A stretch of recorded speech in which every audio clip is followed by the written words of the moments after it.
It's Friday, July 30, and this is your Barbados Today Evening News Update. The COVID-19 Monitoring Unit will be adopting a zero-tolerance approach to protocol breaches this weekend, so says Director of the unit Ronald Chapman, as he expressed concern about advertisements for prohibited entertainment events over the upcoming long holiday weekend, traditionally the last lap for crop-over events. I want to really encourage persons that these things are not legal. They are not. They are not only are they not legal, but they represent a significant risk to public health.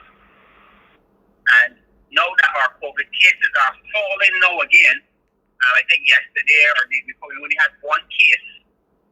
As our cases are falling again, it does not. I would hope that persons don't use this opportunity to push the cases back in the air again with revelry and behavior that is risky. This is not a time to destroy the gains that we would have just made over the last 2-3 weeks. We had to put in place a curfew and a number of other measures to bring the cases down. The cases are now coming down, as you can see. And I would hope that we don't do anything to put them back in the air again. The current 11 p.m. to 5 p.m. curfew remains in effect, and Chapman urges Barbadians to know and comply with the directives. He says the unit and police will be out and about to ensure the country remains safe. We'll be out in full force tomorrow, over the weekend, over the entire bank holiday weekend. The COVID-19 monitoring unit will be out there. I know the Royal Barbados Police Force is also going to be out there. So I think that basically persons will realize that we will be monitoring and we will be out there ensuring that the country remains safe as possible. Meanwhile, Acting Prime Minister Santia Bradshaw is urging citizens to use the holiday weekend as a time of reflection on the past and the future. She made the comments earlier today after she was sworn in as Acting Prime Minister by Governor General Dame Sandra Mason as Prime Minister Mia Mottley goes on holiday. Bradshaw urged Barbadians to adhere to the protocols and remain vigilant about their surroundings, especially in light of the variants. In other news this Friday, Agriculture Minister Indar Ware has expressed surprise at plans by Pinnacle Feeds to hike the cost of animal feed come August 1. The Barbados Agricultural Society says it was notified about the pending change by Pinnacle Feeds. Pinnacle explained that the increase has been triggered by the high price of corn on the global market. To be very honest with you, this is taking me by surprise. So I have to tell you up front, I am not yet aware of any increases. Simply because we met with all the stakeholders, including Pinnacle, and the government has essentially agreed to put a price support mechanism in place, and that is to be carried out. It was done based on the numbers that were given to us by Pinnacle, so this is not something we plucked from the sky, and we are monitoring the movements in the price of grains, and certainly the conversation has to be ongoing. So it is not a zero-sum game, and I'm surprised to note that you were able to put out a story. I'm equally surprised to know that this is already in the press, simply because these are matters that we discuss at ministry level with all of our stakeholders, the poultry farmers, the dairy farmers, pig farmers, and indeed the feed supplier. But if it comes down to a case where the movement in the price of grains is such that Pinnacle itself does not feel the confidence in the government, and so they must increase their prices, then we may have to look at how we can trigger other things to buffer what is taking place. Another housing project for low and middle income earners is in the works. The National Housing Corporation is spearheading a new project located at Rice's in Phillip. It will see 10, 2, and 3-bedroom houses being built. The houses will be sold between $209,000 and $220,000. At a groundbreaking ceremony this morning, Minister of Housing, Lands and Maintenance, Dr. William Duguid, said a land and house package was a good fit for the area. This essentially was a land-only development. And the downside of sometimes land-only developments is people will buy the lots but then never build on it. and then it means that you have a lot of open lots around the area. So we have to find that balance between when we do land-only developments and when we do house and land developments. But what we found is when we do a house and land development, we can manage the area better. We are sure of the developments. We are sure that people will be going in because we will be putting the land to great use.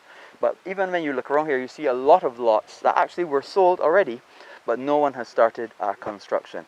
So part of the challenge also at the Ministry of Housing and National Housing Corporation is to find that balance as well between developments, between house and land developments versus land-only developments.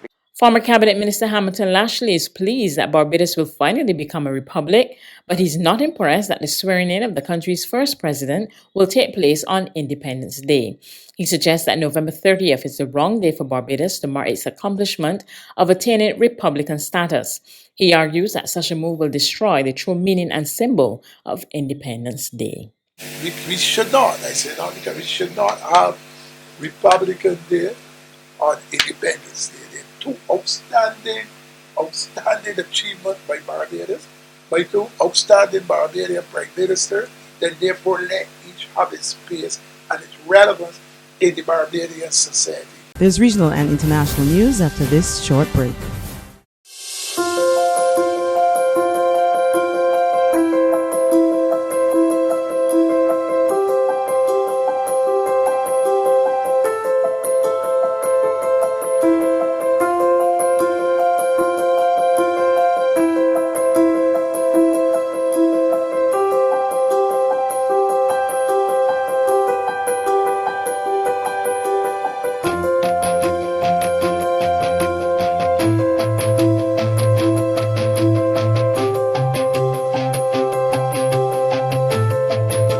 Barbados Today, news you can trust.